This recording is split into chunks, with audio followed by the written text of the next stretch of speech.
कनिया दीदी गोर लागै छन, बड़ लेट भ गेलन अबै में। खूब सागवती पुत्रवती रहू। ये कनिया कहने रहिए 8 बजे ओ टेम्पू वाला के, होइत होइत 12 बजा देलकै, तैं लेट भ गेल। कनिया के नहीं देखै छी, कनि कनिया के बजबियन, देखबन कनि। कनिया हैया कहै छै, ए कनिया ए दीदी एलखिन है, आबू इम्हर कनि। दीदी एलखिन है? हाँ हाँ हम दीदी छी, दुरागमन में नहीं आबि पायल रहूँ। गोर लागै छै दीदी। ते कोई के भगवती भरने रहत, आब जल्दी से एकटा लाल गोपाल हमरा सबके देखा दिया। हमरा सबके एकटा लाल गोपाल भतीज पोता के इंतजार है। ये कनिया कहलौं हैं जे दीदी से पूछ लेबन की खेथिन। सनातनी हम पूछ के बनबै छलिए, अपने फुरने बना लेतौं तऽ 10 रंग के मुँह कान टेढ़ करै छलखिन हैं, आ तैं अहीं जाके पूछ लेबन, जे कहती से बना देबन।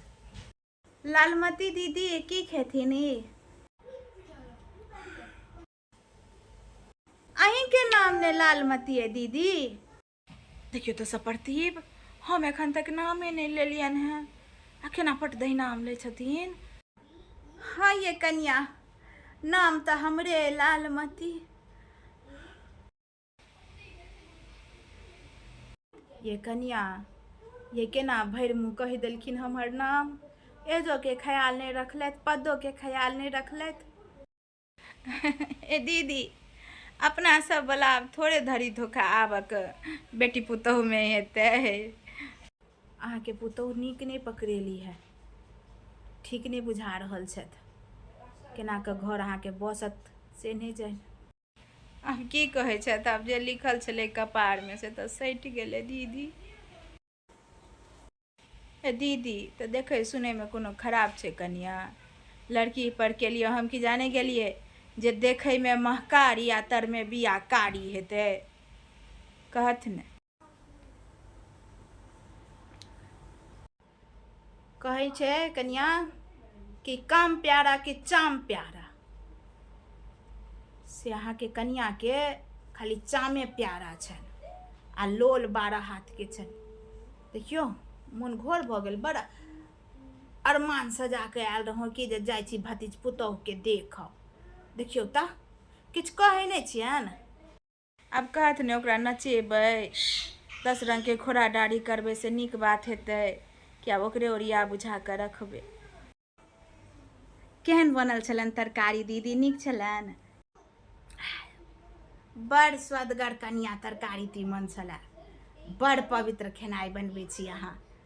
कहलौं हैं कि जे एकटा अहाँ के बहिन नहीं हेती कुमारि, हमहूँ छोटका बेटा के करितौं बियाह अहीं एहन लड़की से। अच्छा दीदी जहिया से एलखिन है माँ के खाली कहत रहे छथिन पुतहु में अहाँ के संस्कार नहीं है, कत्ता से उठा के ल एलौं ई ओ फलना चिल्ला, आ फेर ई हमरे बहिन से अपन बेटा के बियाह करथिन। ये कनिया ओ तऽ अहाँ के साउस के परखै छलियन जे अहाँ के नीक से राखि पेती कि नहीं। जखने बैसतथिन तऽ बुझि जैतियै जे अहाँ के नहीं डेबती, लेकिन तते ओरिया ओरिया गप देलखिन, अब हमरा पूरा विश्वास है कि अहाँ के रानी बना के रखती, तैं कहने छी। बहिन तऽ 2टा कुमारि और है हमर दीदी, लेकिन हमर माँ ओ नेहरा गांव में नहीं अपन बेटी के बियाह करते। कहाँ दू नेहरा गांव में चूल्हा दक्षिणे मुँहे छे। ये कनिया नेहरा गांव के बेटा सब कुमारे रहते, बियाह नहीं हेतै? दक्षिण भर चूल्हा छे तऽ, आ दक्षिण भर चूल्हा कोनो ओनाहिते छै, कोनो जमाना में एकटा रहथिन, बियाह दान भेलन, आ घर में आर्थिक तंगी के कारण, पाई कौड़ी के तंगी के कारण माय बाप बजथिन। जब 1 जन से 2 जन भेला, खिसिया के एक दिन बाहर चल गेलखिन कमाई ला। बाहर जे कमाई ला गेलखिन कनिया से 12 बरख नहीं एलखिन। गाँव सब में पहले हो चले जमाना में अगर 12 बरख क्यों घर नहीं अबै छलै परदेश से लौट कऽ तऽ ओकरा मरल मानल जाइ छलै। 12 बरख से 13 बरस भ गेलै, सब सोचला जब वो नहीं रहलखिन दुनिया में, हुनका नामे पिंडदान कऽ देल जाय। पुआरक ओ खरक अथी बनायल गेल, संस्कार भेलन। बड़ नीक जे 11 दिन के होइ छै सबटा भेलै। 12हम दिन दुआसा के साँझ में ओ टनटनायल चलल एलथि। लोक देख कऽ आश्चर्यचकित भऽ गेलखिन जे ई कतऽ से पढ़ायल गेलखिन। सब कहलखिन जे जाओ भगाओ इो जे पिंडदान भऽ गेल छै तऽ प्रेतक आब अंश भऽ गेलखिन। लेकिन हुनकर कन्या जे रहथिन पैर पकड़ि लेलखिन, छोड़बे नहीं केलखिन।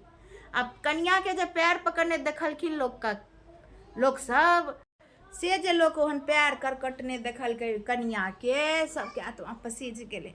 फिर सब रुकले, कहलकै कि जे आब तऽ एनामे पंडित पुरोहित के बजाओ जाइके निवारण की हेतै। पंडित पुरोहित एलखिन तऽ कहलखिन आब हिनका नाम तऽ पिंडदान भऽ गेल छनि तऽ किछु नहीं, अहाँ सब अगर घर में हिनका रखबनि तऽ दक्षिण मुँहे चूल्हा कऽ लिअ।